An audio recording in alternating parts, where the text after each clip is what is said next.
Hi దోస్తులు, అందరూ ఎలా ఉన్నారు? నేనైతే బాగున్నా. మీరందరూ బాగుండాలని మనస్ఫూర్తిగా కోరుకుంటున్నా. ఓకే, మ్యాటర్లోకి వచ్చేద్దాం.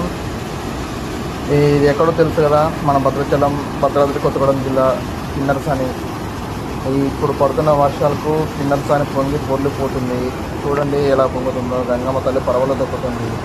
ఈ వర్షానికి, ఆ వాటర్కి చెట్లు చాలా పచ్చగా నిగనిగలాడుతున్నవి. ఇక్కడ టూరిజంకి చాలామంది వస్తున్నారు. మనం చూడడానికి కన్నుల విందు చాలా బాగుంది. అంటే చూడడానికి రెండు కళ్ళు సరిపోవట్లేదు. బట్ చాలా బాగుంది టూరిజంకి. బట్ ఏంటంటే బోటింగ్ లేదు, ఎందుకంటే వాటర్ ప్రెషర్ ఎక్కువ ఉండడం వల్ల బోటింగ్ ఆపేశారు.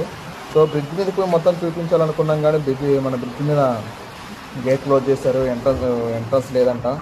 సో బయట వరకే చూపిస్తున్నాను. ఇన్ కేస్ గేట్స్ ఓపెన్ చేస్తే మీకు వెళ్ళి మొత్తం చూపిస్తాను, బోటింగ్ చూపిస్తాను. లోపల అద్దాల మేడ